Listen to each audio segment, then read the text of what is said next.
James, how do you feel about Channing Tatum getting divorced? Oh boy. You thought they were going to make it, didn't you? I did. I did too, surprisingly. I know, because, I mean, when people that good looking, both of them are together, and both are like, she's amazing, he's my hero. So maybe you should be wary of that. When they're too, do you know what I mean? Yeah. I never talk about you like that. No. And nor do you about, it's never like, she's an amazing angel. Yeah. It's like, what are you trying to cover up? Well, here's the other thing is I don't want that to come back and haunt me later of like, oh, because here's what happened. They announced that they got divorced, which, why they didn't do this. Separated. Oh, yeah, it was separated, and then they're getting divorced. Whatever. Okay. The why they didn't do it on a Friday night is beyond me. Announce that shit at Friday night.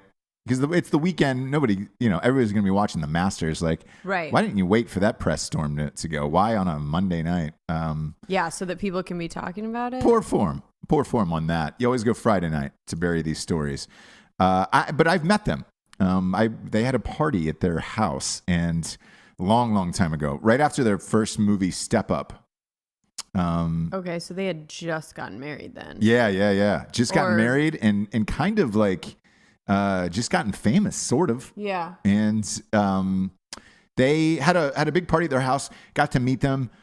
Super nice. Kind of quiet, kind of dorky, and in a great way. Where it was just like they weren't your typical Hollywood people. So that's why I thought they were going to last for a long time. Where it was just like, everybody at the house was nice and normal. It wasn't a fucking Coke party. Like, it wasn't something crazy. It was just a nice get together.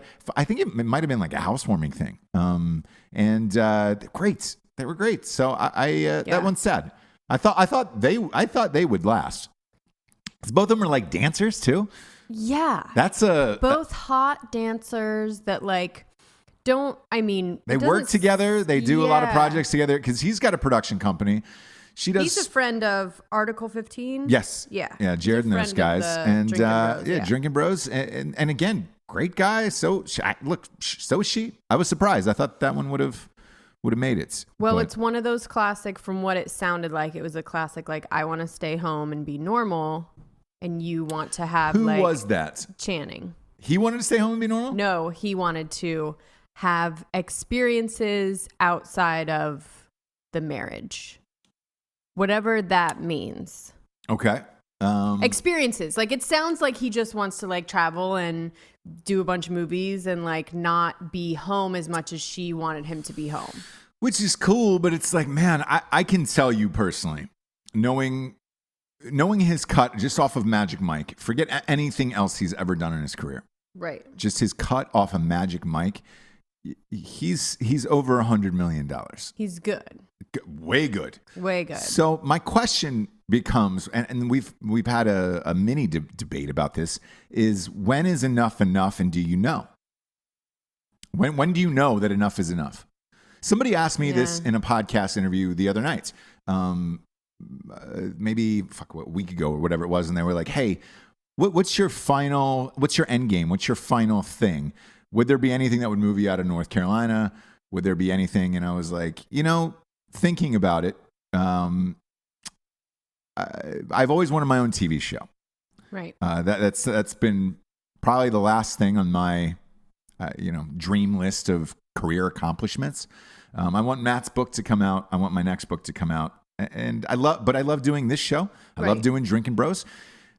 The only thing left would be my own TV show, or if somebody offered me the Howard Stern gig. And it paid what Howard Stern got paid. Howard Stern got paid $500 million for 5 years. I would take 100 for 5 years, but we would uproot the whole family. We would move right to New York. No problemo. I'd do that anyways. I'd push the baby stroller in a with snow. We wouldn't. Let's face it. We wouldn't be living in the city. We'd be living outside the city in suburbs. But we'd have a place in the city, obviously with that much money. But that's about it. Where you get to a certain level, like a Channing Tatum, and off air we had this discussion about Chris Pratt, where so it's the same kind of thing. Yeah, where it's like, all right, great. What do you get out of being in Jurassic Park 9? What do you get out of doing Fast and Furious 8? Or let's say that that's something you want to do, right? You get a lot of money, yes, but you already have a lot of money. Right. So what else is there at that point that, unless it's something so creative and so that's going to solidify you groundbreaking, as like the person that you want to be or whatever. Yeah, and you won't have to work so hard because that's the goal for everyone, right? Get to a point so you don't have to work so hard. Right. That's all. Yep. It's not like I really want to work this hard forever. Yeah. And I want to do this all the time. Maybe it is with them. But the other thing is, with him, it may just be work. It sounds like he wants to do other things besides also filming. He wants to also like have adventures and experiences and like own a bar in Vegas and like do all these things that she's like, okay, another thing that's going to take you away from the house is what it sounds like. Right.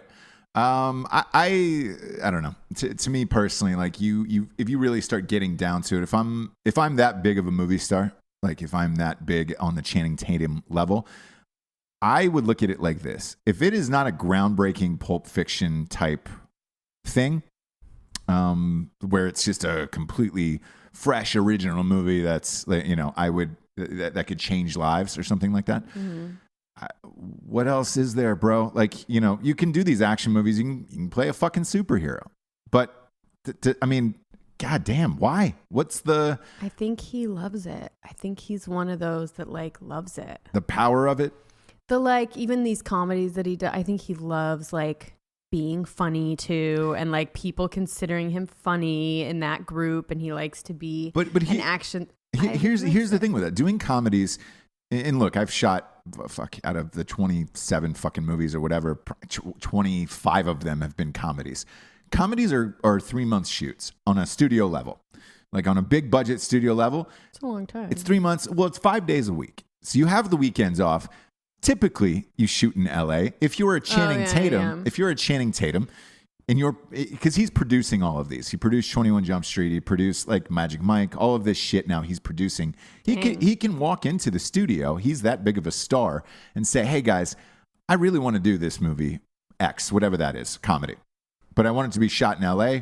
Great. We have no problem with that. There's enough studios in LA. You can get that done. Right. You can get all of these comedies pushed through. Right. So I don't get it. Like, do one movie a year. Shit, do 2. Because you're only acting. Like, and not to sound like a dick, but having just been an actor for a while and then producing all the shit that I start in, like, oh my God, it is just acting in something is, you know, on a studio level, it's kind of like a 9-to-5 gig where it's like, all right, great. It's 3 months. It's not like you're doing, you know, take Clayne Crawford on Lethal Weapon. Now that's a 1 hour drama series is a fucking grind. That is 14 hours a day. And that is 9 months out of the year. It's grind. Yeah.